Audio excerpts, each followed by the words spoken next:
Alors, bonjour. Bienvenue à ce panel-là avec trois auteurs. J'aurai l'occasion de vous présenter tout à l'heure. C'est un honneur pour moi d'être ici avec vous et particulièrement avec les trois que nous avons aujourd'hui. Donc, mon nom, c'est Pierre Picard. J'aurai le grand plaisir d'animer ce panel-là pour les 45 prochaines minutes. Et puis, les présenter, cet atelier-là, en codiffusion par Kwayatonk et la Maison de la littérature dans le cadre du 12e Salon du livre des Premières Nations. Une présentation de TELUS réalisée par Kwayatonk, l'édition 2023, est rendue possible grâce à l'appui financier des partenaires suivants, le CN, Innergex, Énergie renouvelable, Hydro-Québec, la Caisse populaire des Jardins de Wendake, OKT-LA, le Conseil des arts du Canada, le gouvernement du Canada, le gouvernement du Québec, la SODEC, la Ville de Québec et le CDFM Huron-Wendat. Alors, le titre du panel, c'est « Devenir un bon ancêtre ».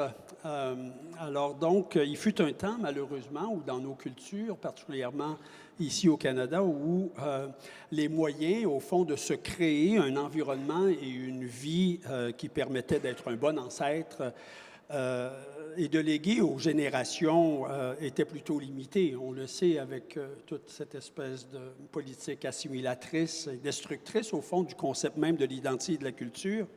Donc, dans notre histoire collective, on a soustrait à des générations entières des parties importantes de leur identité et en conséquence de leur devenir humain, de celui de leurs descendants. Aujourd'hui, on a beaucoup plus l'occasion d'être qui nous sommes et à travers leurs œuvres, les trois auteurs qu'on a ici, ils sont déjà en train de léguer aux générations actuelles et futures ce que c'est que d'être un bon ancêtre. Alors, j'ai le plaisir d'accueillir avec moi Joséphine Bacon. Joséphine, qui est originaire de la communauté Innu de Pessamit. Elle est poète, elle est parolière, elle est réalisatrice de films documentaires. En 2009, elle publie d'ailleurs son premier recueil de poésie, une œuvre bilingue, Bâton à message, de mémoire d'Encrier. C'est la consécration, en fait, pour Joséphine à cette époque-là. En mai 2010, elle reçoit le prix des lecteurs du marché de la poésie de Montréal pour son poème « Dessine-moi l'arbre ». Son recueil « Un thé dans la toundra », qui a été publié aussi, Mémoire d'Encrier 2013, a été finaliste au prix littéraire du gouverneur général en 2014. Joséphine, c'est un plaisir vraiment de vous accueillir aujourd'hui. Il y a également Virginia Pessemapeo-Bordelot, alors qui est née au Rapide des Cèdres. Virginia est une artiste et autrice cri. En tant qu'artiste peintre, elle participe à de nombreuses expositions au Québec et à l'international et reçoit plusieurs prix pour ses toiles.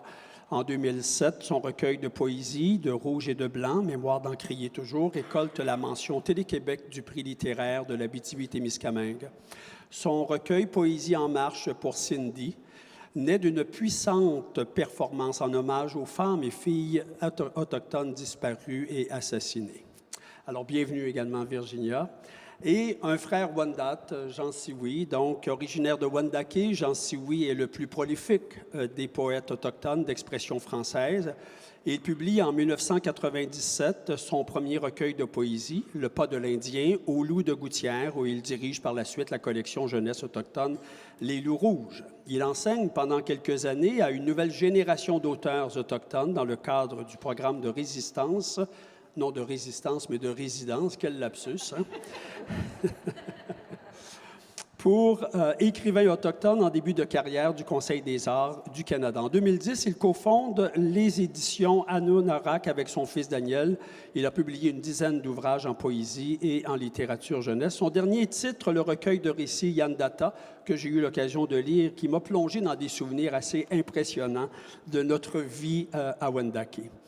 Alors, comment est-ce qu'on prépare, comment on nous enseigne très jeunes à devenir de bons enfants, ensuite de ça, en tout cas, essayer de devenir de bons enfants, ensuite de devenir de bons adultes, mais rarement avons-nous l'occasion de nous poser la question, comment est-ce qu'on se prépare à devenir un bon ancêtre? Alors, c'est la question que je vous soumets à vous trois. Comment devenir un bon ancêtre et, au fond, léguer aux générations actuelles et futures, bien que vous le faites déjà dans vos œuvres, cet héritage-là de ce que vous êtes comme personne, comme humain. Alors, qu'est-ce que vous diriez et qu'est-ce que ça prend pour devenir un bon ancêtre? Donc, oui, Joséphine?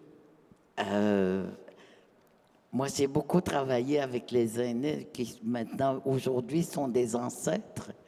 Mais ce que j'ai remarqué, par contre, être un aîné, c'est pas aussi évident que ça. Moi, les aînés avec qui j'ai travaillé, pour moi, c'est des aînés. Tu sais, moi, j'ai quand même l'âge où je devrais être une aînée, mais je suis pas sûre que j'en suis une. Parce que pour moi, la définition d'être un aîné, c'est c'est ceux qui ont vécu notre mythe. C'est ceux qui racontent l'histoire, les mythes fondateurs. Et puis, je les ai transcrits et traduits, ces aînés dont je parle. Aujourd'hui, ben, je suis rendue à un âge où on pourrait dire que je suis une aînée, mais je ne peux pas être une aînée comme eux autres l'étaient, parce que je n'ai pas vécu la même chose.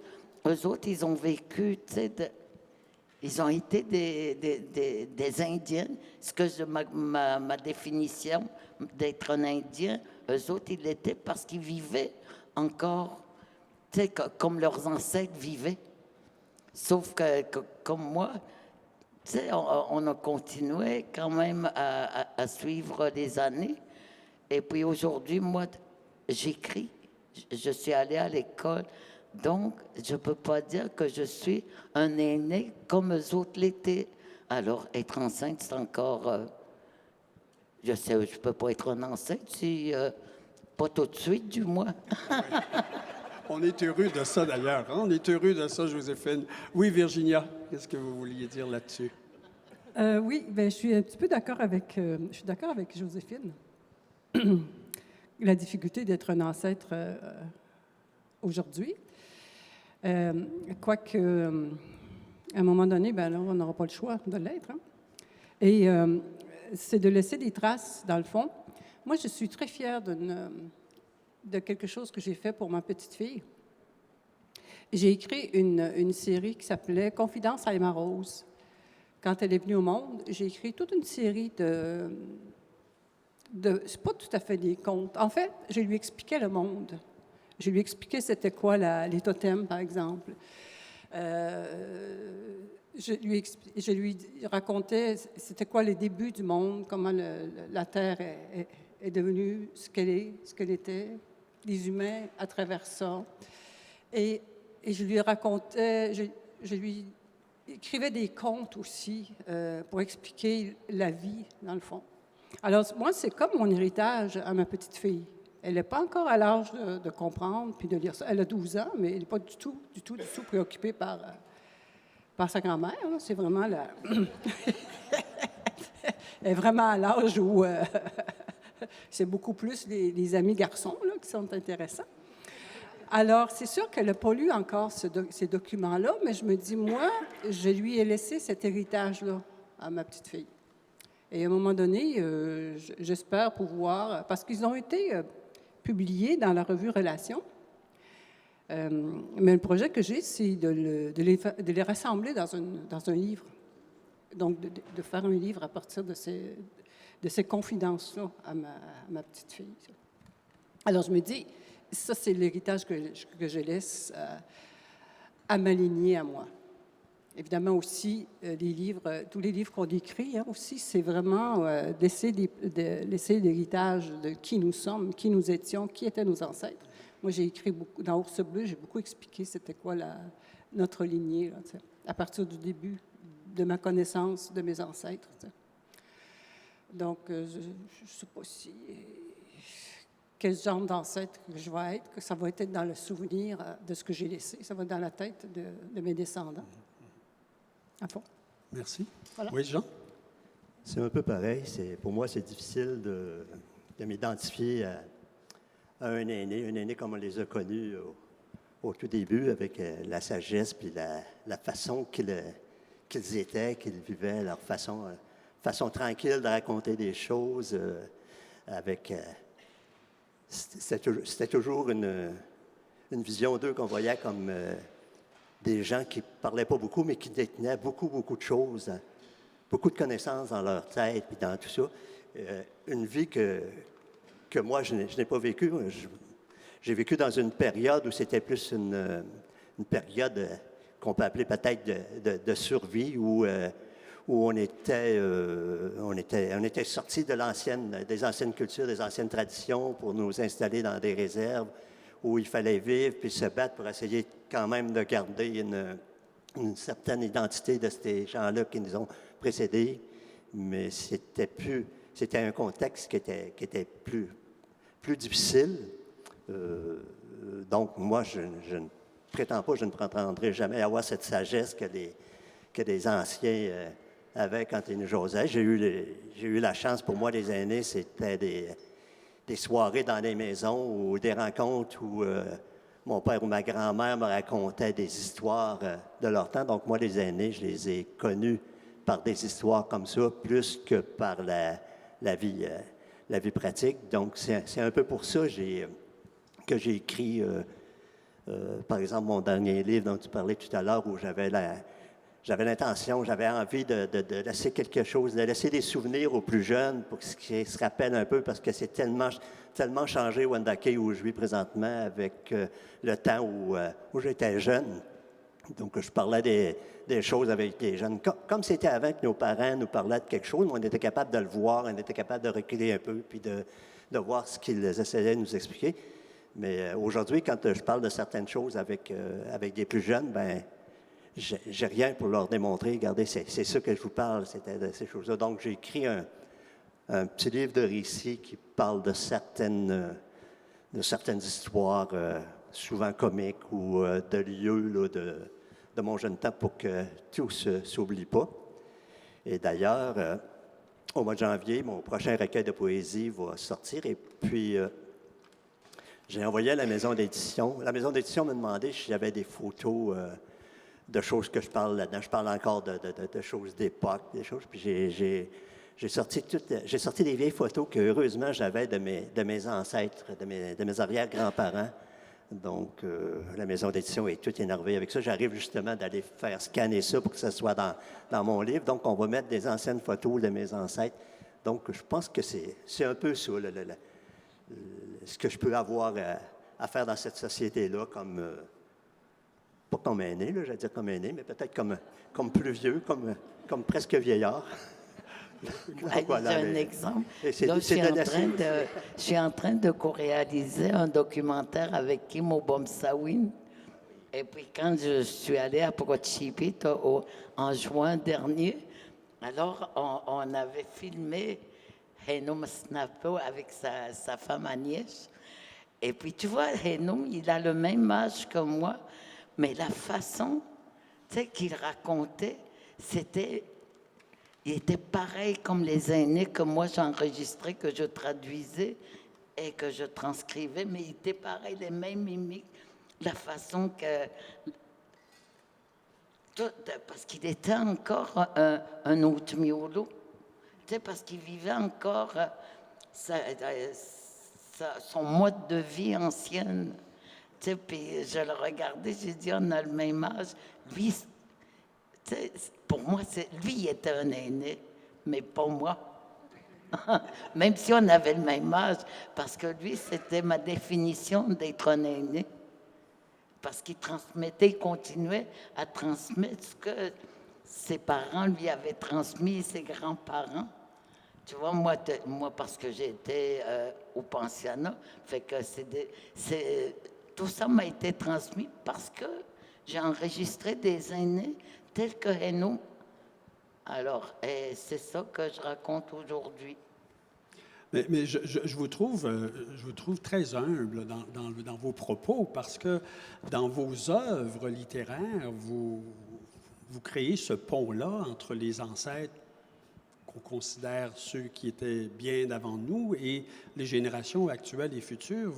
Vous favorisez un ancrage important et vous contribuez déjà donc largement, en tout cas dans ma perspective à moi, j'ai regardé et lu quelques-unes de vos œuvres, et pour les générations actuelles, vous devenez une espèce d'ancrage culturel et social important. alors que vous disiez, oh, je ne suis pas sûr, je peux porter tant, est-ce que j'ai vraiment toute cette sagesse-là? Je pense que vous l'avez, puisque vous êtes en train de laisser des traces importantes de la culture ancestrale et actuelle aux générations. Peut-être qu'on est devenus des aînés nouveau genre. Hein? Ça se peut. Oui, oui. Sûr.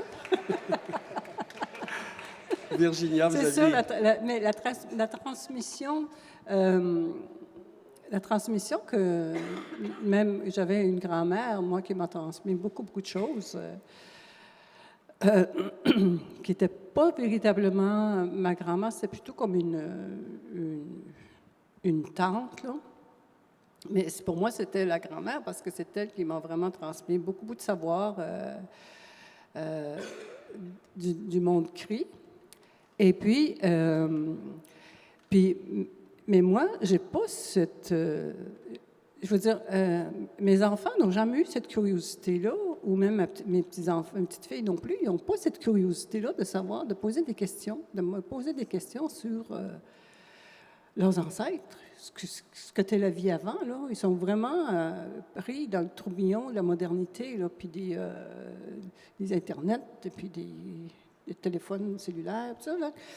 Et donc, ce que moi, j'ai appris de cette grand-mère-là, de ces ancêtres-là, parce qu'il n'y avait pas juste elle, il y en avait d'autres autour. Parce que moi, j'ai été élevée vraiment les premières années, les 7-8 premières années de ma vie, là, même j'ai vraiment été élevée dans le monde autochtone. Là, je veux dire, je parlais même pas le français. Là, j'ai appris le français à l'école. Et donc, cette marque-là de cette grand-mère m'a laissé, moi, je le transmets à travers mon écriture. Comme tu dis, dans le fond, on est des passeuses, on est des passeurs, tu sais. On passe ce que nos ancêtres nous ont légué, nous ont laissé. Mais moi, je peux pas, j'ai de la misère, c'est dans ce sens-là que j'ai de la misère à me penser ancêtre parce que j'ai pas ce contact privilégié avec mes petites filles ou alors avec les enfants. Là, je suis en train d'écrire, j'ai écrit une série de contes, là, puis j'ai de la misère à les faire, pas publier, là, mais moi, je n'ai pas vraiment le temps de faire des corrections de ce temps-là, on est très occupés. Mais je me dis, ça va être le moment pour moi parce que, évidemment, la maison d'édition veut que je présente ces contes-là dans les écoles. Donc, ça va être, je pense, moi, à partir de ce moment-là, que je vais jouer mon rôle de grand-mère, d'ancêtre, transmetteur de culture, mais ma culture à moi, mais pas à des Autochtones. Ça va être à des jeunes Québécois, ou même, ils pensent aussi à diffuser en France ces contes-là. Alors, c'est vraiment, comme Joséphine dit, on est un nouveau genre d'ancêtres. Une nouvelle génération d'ancêtres, c'est vrai. Changer. Oui, Jean? Moi, je crois que pour moi, la différence entre un ancêtre, comme on voudrait en parler, puis un aîné ou un plus vieux comme moi aujourd'hui, c'est que à l'époque, avec mes ancêtres, avec mes grands-parents, quand ils parlaient, on ne posait pas de questions à savoir ce qu'ils disaient. C'était la sagesse. C'était clair ce qu'ils disaient. Moi, je repartais, puis tout ça, c'était vrai. Je n'avais pas à discuter. Mais aujourd'hui, avec les plus jeunes, quand on raconte des choses, il y a tellement de moyens, tellement de communication. C'est tellement différent que moi, je ne parle plus dans ce que je laisse comme un ancrage, mais comme un moyen de réflexion que je laisse aux jeunes. Écoutez, je ne suis pas la vérité. J'ai vécu des choses que, à cause de votre jeune âge, vous n'avez pas vécu, mais pensez-y. Puis si vous voulez poser des questions, heureusement, maintenant, il y a beaucoup d'écrits, il y a beaucoup de livres, donc allez dans la littérature, lisez Joséphine, lisez Virginia, lisez bien d'autres, puis jugez, apprenez là-dedans, parce qu'on ne changera pas le monde d'aujourd'hui, on ne fera pas de nos jeunes qui vivent aujourd'hui des futurs ancêtres comme étaient nos anciens ancêtres, mais je pense qu'on a l'opportunité, on a la chance comme écrivain de raconter des choses déjà qu'on peut avoir appris, qu'on peut avoir vues. Et maintenant, on laisse ça sur papier, mais on est là pour discuter comme on fait ce matin, pour discuter avec les gens, et puis pour voir tous les points de vue. Puis surtout être optimiste sur l'avenir, parce que l'avenir, c'est pas le même que le passé qu'on a vécu. Tout a changé. Donc moi, je ne peux pas prétendre être l'aîné, comme mes grands-parents faisaient, qui me disaient quelque chose, et puis c'était la direction. Je ne peux pas prétendre comme aîné aujourd'hui de donner une direction. Mais plutôt, si j'ai quelques conseils ou si j'ai quelques écrits qui peuvent faire réfléchir, qui peuvent faire du bien, ben j'aurai accompli quelque chose dans mon œuvre, dans mon travail d'auteur. Moi, ce que j'ai remarqué, surtout par rapport à ma fille, elle, c'est mon comportement, c'est la manière que j'agis qui a de l'influence sur elle. Et ça, je ne m'en suis pas aperçue tout de suite, là. C'est par la suite, comme exemple, la dernière fois que moi, je suis je récupère beaucoup, j'essaie de ne pas de polluer le moins possible, tout ça. Donc, et c'est sûr que j'ose pas lui dire de faire telle affaire. Tu sais, je le fais pas.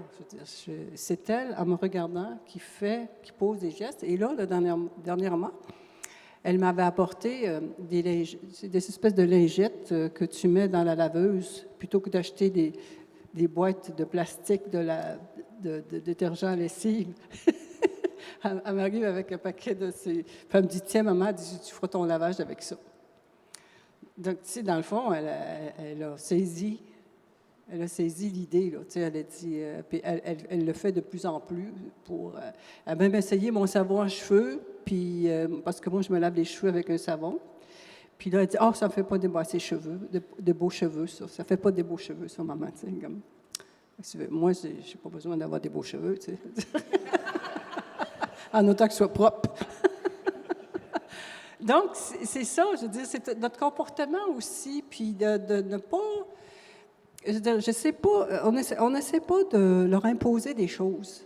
C'est vraiment de faire des choses à sa manière, puis de penser avec conscience, puis je pense que ça pèse, ça compte. Oui, c'est comme moi, quand je suis allée dans la toundra, à Mohawk-Hippie, bien là, quand j'étais là, je réentendais les récits des aînés, parce qu'à Mohawk-Hippie, c'était un endroit, tu sais, un endroit sacré que je pourrais dire, parce que c'est à cet endroit-là, il y avait une chasse communautaire que les aînés me racontaient. Tu avais des aînés de Wahat Mario et Guanjit, Mahipit, Pochibit et du Labrador, à toutes les années, ils venaient à cet endroit-là parce que c'était un endroit que le caribou traversait. Alors, c'était une chasse communautaire. Alors, quand je me suis retrouvée là, j'ai dit, tu sais, je pouvais... D'ailleurs, j'ai entendu des sabots, des caribous une nuit avec Marie-André Guil. On s'était réveillés en même temps. Puis le lendemain matin, on s'est dit, qu'est-ce qui nous avait réveillés? Puis on entendait tous les deux des sabots de caribous, tu sais, autour de la tente. Mais quand on était là, moi, tu sais, je réentendais le récit que ces vieux me racontaient.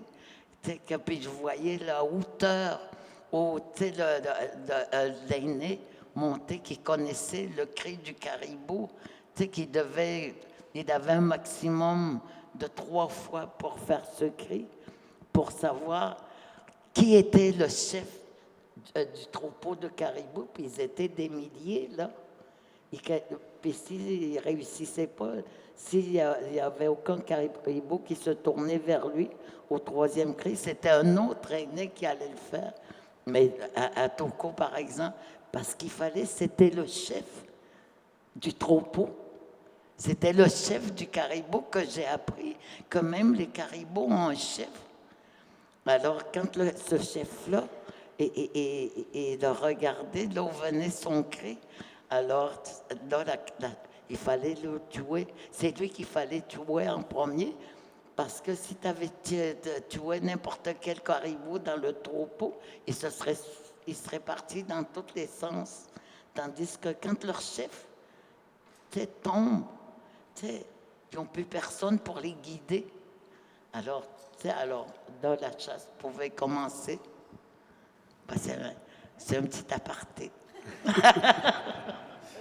J'aime ça entendre des choses comme ça. Ben, Ça c'est rappelle que Oui, c'est puis ça. j'étais là. Tu vois, puis ce qui est extraordinaire, c'est que d'avoir entendu des sabots de caribou qui nous ont réveillés, moi et Marie-André. Est-ce qu'ils étaient vraiment là ou c'était... Ben, on dormait. Oui, je sais, mais est-ce que vous avez vu les traces après? Après, puis tu sais, je disais à Marie-André, je pense tellement à Papagassi depuis que je suis arrivée, mais j'ai dit, viens pas encore, il me parle pas. Et puis, puis on a été réveillés par probablement Papagassi, le maître du caribou. Puis 2 jours après, le caribou est venu. Pas nombreux, pas un ordre là, mais c'est comme s'il nous offrait un de ses enfants pour qu'on puisse vivre ce récit ancien. Je trouve C'est que- comme ça que je l'ai interprété, du moins.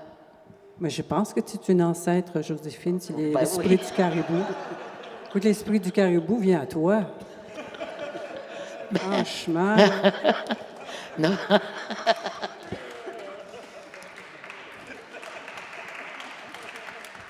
Mais Donc, je vais te dire un Marie-André secret. aussi est une ancêtre. C'est celle aussi, oui. Enfin, on n'a pas besoin d'être vieux pour Non. être ancêtre. Non. Voilà. Ben, je vais te faire une confidence. Oui. Moi, c'est l'ours qui vient à moi. Oui. Fait que je suis une ancêtre, moi aussi. Aussi. Mais ça, je n'ose pas le dire. Tu sais. Lui, c'est l'orignal qui vient à lui. Tu vois, c'est un ancêtre. Oh, C'est un peu comme dans ma pensée, des fois on s'inquiète qu'il n'y a plus d'ancêtres, que tout va disparaître, mais moi, j'ai comme je suis persuadé que dans l'âme de chacun des gens des Premières Nations, là, on a un gène vraiment spécial, que quand on vient au monde, ce gène-là, il rentre dans notre âme, et puis que quand on vit une aventure ou quelque chose comme ça, là, ça nous parle. Le gène se réveille, là, puis tout de suite, on ressent des choses qu'on peut peut-être pas s'imaginer. C'est comme si on les vivait parce qu'on a ça, entre nous. Puis c'est un peu beaucoup ce qui me désole, parce que là, on se raconte des choses, puis on a beaucoup de plaisir, puis déjà, on en parlera longtemps. Puis dans nos communautés aujourd'hui, moi, j'ai été chef un bout de temps, mais pas assez longtemps, parce que je pouvais pas... C'était pas mes ambitions. Aujourd'hui, on parle... les plus jeunes qui nous dirigent ne sont plus des ancêtres, là, ce sont des jeunes. Mais bien souvent, tout ce qu'on pense, c'est à faire du profit, à créer des choses pour l'argent. Tout ça. Puis quand je parlais de culture, là, ben oui, mais si on fait cette dépense-là dans la culture, ça va nous rapporter quoi au bout monétairement? Donc, c'est comme ça, moi, je pas pense la même. qu'on risque de perdre l'âme des ancêtres ici. Si nos plus jeunes, puis ceux qui nous lisent, voient pas qu'il y a quelque chose à faire, qui ont une responsabilité encore aujourd'hui pour qu'eux autres aussi soient des futurs ancêtres, que tout ne soit pas perdu. Tu sais, les aînés dont je parle, un jour, j'étais en train d'enregistrer, tu sais, quelqu'un. Tu sais, puis je lui ai dit, non, mon homme, mais j'ai dit, t'as quel âge? Tu sais, mais il dit, je reçois la pension de vieillesse.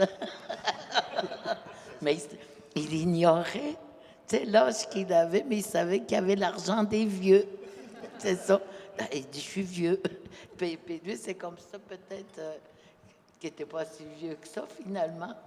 Mais pour lui, juste avoir l'argent des vieux, ça faisait de lui un vieux, Oui, tu sais, un aîné.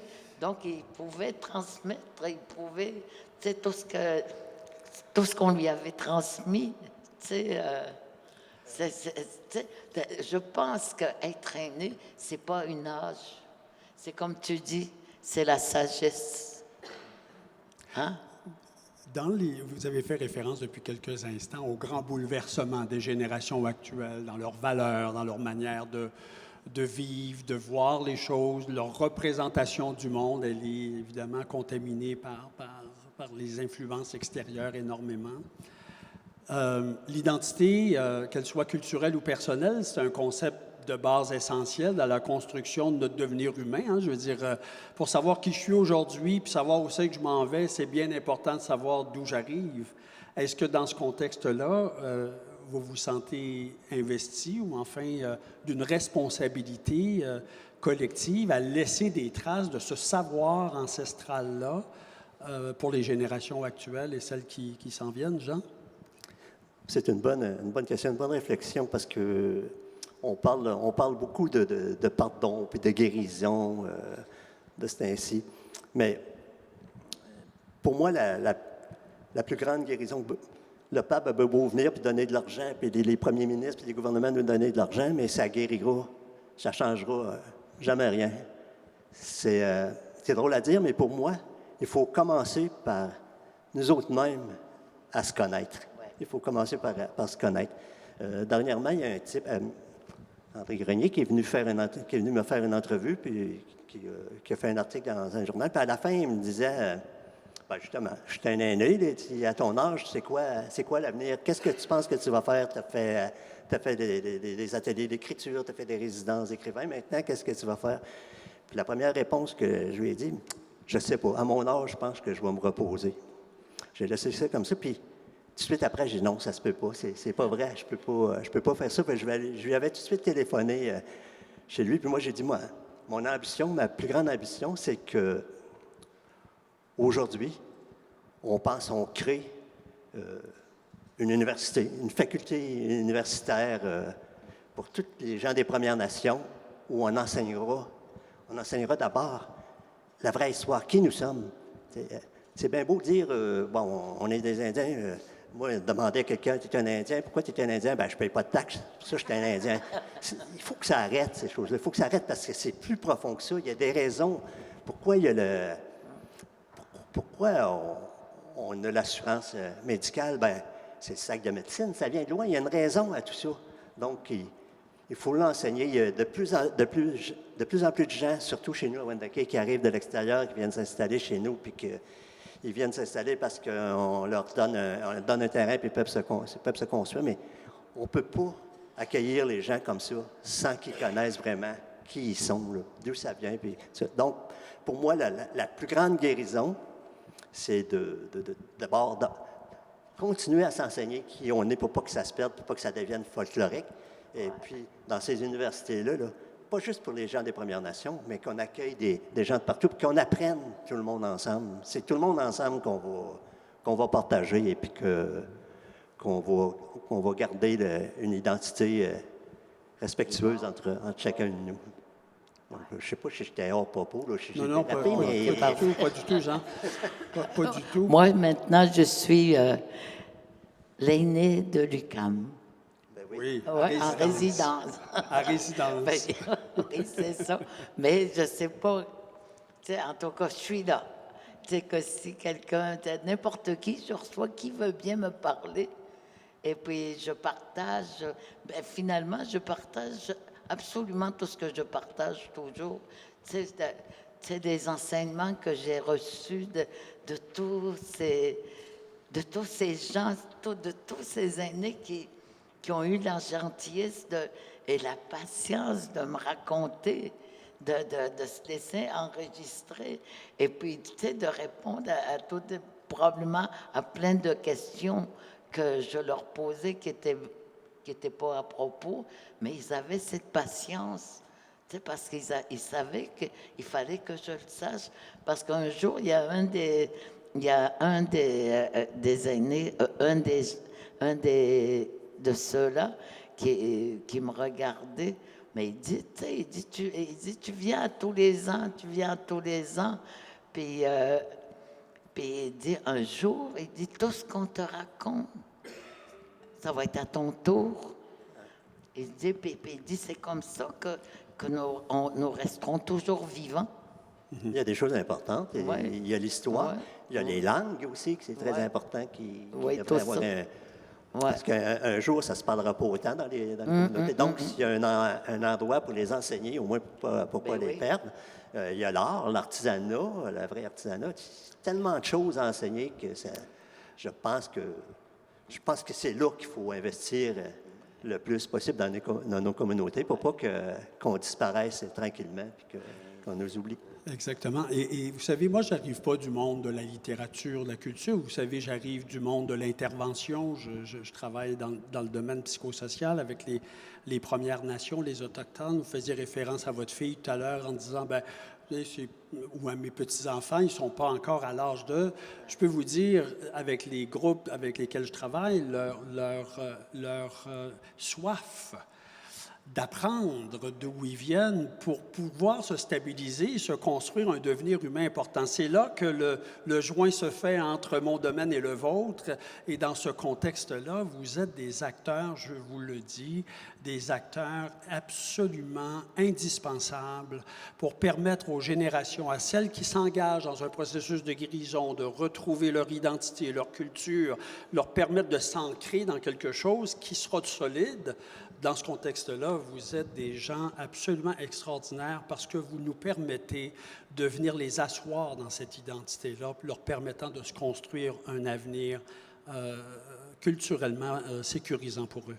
Oui, Virginie? Moi, j'ai une expérience que j'ai vécue, ça fait 2 ans dans le fond. L'école secondaire de mon village, le village où j'ai grandi, l'école secondaire m'invite pendant une semaine, toujours dans cette période-ci, pour donner un atelier en littérature au secondaire 4 et 5. Il y a beaucoup d'Autochtones parmi les étudiants. Et le texte sur lequel ils doivent travailler, c'est un poème que j'ai écrit il y a très longtemps qui s'appelle « Je suis de rouge et de blanc ». Et donc, tous les jeunes, autant les jeunes Québécois que les Autochtones, doivent s'inspirer de ça et dire « je suis », qui je suis. La difficulté qu'ils ont de savoir qui ils sont, c'est incroyable. Et puis là, évidemment, moi, je suis là pour les enligner. Alors, je leur pose simplement des questions, là, juste quelques questions, puis tout ça. Puis, ah oui, ah oui, ah oui. Ils ont besoin, oui. Les jeunes ont vraiment besoin de savoir qui ils sont, d'où ils viennent, et puis où est-ce qu'ils s'en vont. Puis, à la fin de la semaine, les jeunes, surtout les jeunes autochtones, ils sont très fiers de ce qu'ils ont écrit, de ce qu'ils ont découvert sur eux, puis de dire, dans le fond, qu'ils peuvent continuer à écrire. Alors, je pense que moi, en tant qu'ancêtre, c'est ce que je fais comme travail. Mais c'est vrai, ça fait... Le cœur fait mal, là, tu sais, quand on les entend dire, mais c'est parce que je ne sais pas, là, je ne sais pas quoi écrire. Ouais. Tu ne sais pas qui tu es, ils ne savent pas qui ils sont. C'est comme de Ninawas, moi l'enfant, tu sais que c'est de la poésie des enfants de la maternelle jusqu'à secondaire 5, tu vois, puis c'est écrit en Inouï-Mounmak, en français, évidemment, naturellement, je devrais dire, mais puis là, ils se retrouvaient finalement à écrire de la poésie ou à écrire sur leurs grands-parents. Tu vois tout leur héritage, finalement, puis on n'est pas si loin. On n'est pas si loin quand on travaille avec des jeunes, là, que, quelque part, ils savent qui ils sont, sauf qu'ils sont perturbés par, par toutes les choses nouvelles. Mais quand ils s'attardent à écrire qui ils sont, ils le savent, ils se connaissent. Tu as juste à lire leur poésie, puis tu as plein de paroles, de mots qu'ils écrivent sur leurs grands-parents. Puis c'est ça que je trouvais fantastique. Ils s'en vont chercher au plus profond d'eux leur identité. Oui, il s'agit d'ouvrir la porte, d'ouvrir leur porte, vraiment, là. C'est d'enlever cette gêne qu'ils avaient. Moi, quand j'ai commencé des résidences, là, c'était tout gêné. Ils n'osaient pas écrire.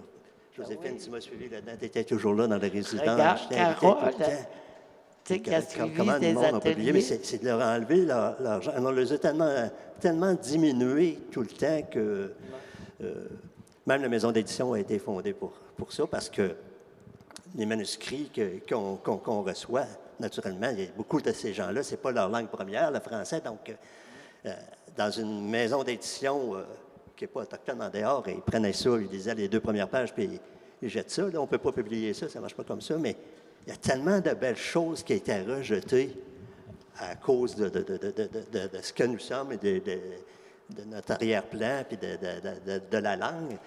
Donc, il y avait cette gêne d'écrire quelque chose, d'offrir quelque chose, parce qu'il était toujours rejeté. Il y avait pas. Donc, maintenant, c'est plus comme ça. C'est fini. On n'a plus des ambitions, parce que les ambitions sont atteintes. Il y a tellement de belles choses décrites, mais donc nos jeunes, ils ont ce potentiel-là. Moi, quand j'allais dans des écoles, comme vous faites souvent, moi, j'arrivais, puis je leur mettais, par exemple, sur le bureau un objet qui n'était pas du tout autochtone, une pomme, n'importe quoi, puis tu leur demandes d'écrire, là. Puis, comme je dis souvent, les jeunes, les Autochtones sont des poètes de la nature, là. Ça sortait tout le temps quelque chose de leur histoire, de leur en-tête, de la nature. Donc, c'est pour ça que je dis qu'on a un gène qui est ancré en nous autres, qu'on peut pas, qui ne mourra pas, parce que c'est toujours ça qui est le plus fort et qui ressort tout le temps. Donc, il faut le perpétuer, tout simplement. C'est ça. Bien, merci beaucoup. Vraiment, c'est déjà pratiquement la fin. Ben oui. Vous avez vu des caribous, vous avez vu des ours, des orignaux. Je ne suis pas là, moi. Je n'ai pas vu de ces animaux-là, mais ce que je vois en vous, cependant... 3 ancêtres. C'est en devenir. C'est des gens qui laissaient des traces vraiment importantes pour la culture, l'identité, la fierté, l'appartenance. C'est la construction de base à une solidité de notre culture Première Nation inuit.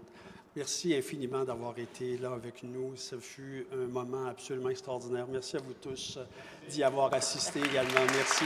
Merci. Merci. Merci. Merci.